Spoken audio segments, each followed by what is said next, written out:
Join me as I dig deep and find out if my living room is actually a secret danger zone. You know, we spend a lot of time in our living rooms, relaxing, watching TV, and spending time with family and friends. But have you ever stopped to think about the potential dangers that might be lurking in the shadows?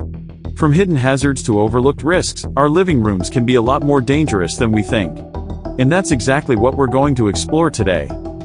Clutter is one of the most common hazards in living rooms.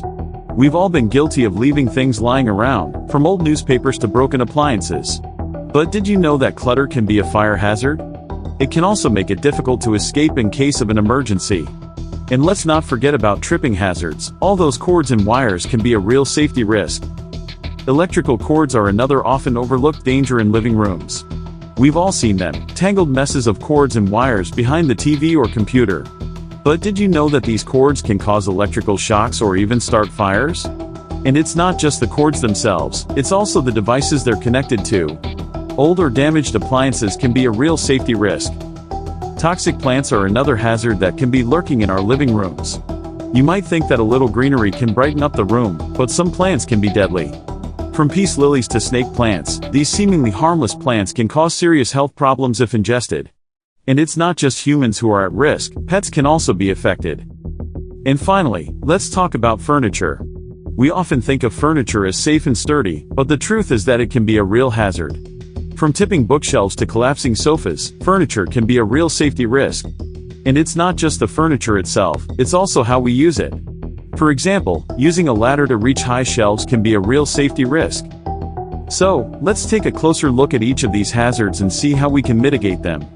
When it comes to clutter, the key is to keep our living rooms tidy and organized. This means getting rid of anything we don't need and finding a place for everything else. It might seem like a daunting task, but trust me, it's worth it. Electrical cords can be a real challenge, but there are a few things we can do to make them safer. First, we can use cord organizers to keep them tidy and untangled. We can also replace old or damaged cords with new ones, and make sure that our devices are up to date and safe to use.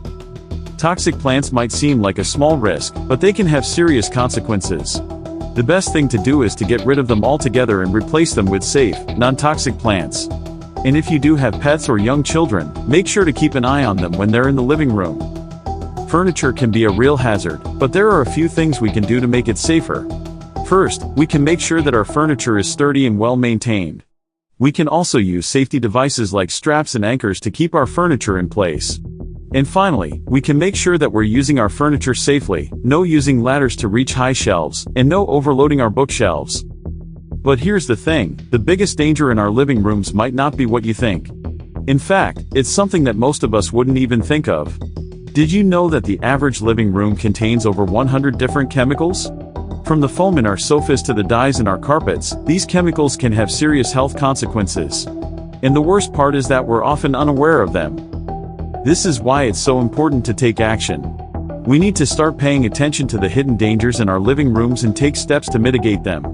Whether it's getting rid of toxic plants or using safer furniture, every little bit counts. And if you're not sure where to start, don't worry, I've got you covered. So, what can you do to make your living room safer? First, take a good hard look at your living room and identify any potential hazards. Get rid of anything that's broken or damaged, and find a place for everything else. Make sure your electrical cords are tidy and safe, and consider replacing any old or toxic furniture. And finally, take a closer look at the chemicals in your living room and see if there's anything you can do to reduce them. Thanks for joining me on this journey into the secret dangers of our living rooms. If you've got any experiences or tips to share, please leave them in the comments below. And if you want to learn more about home safety, be sure to check out my other videos. Until next time, stay safe.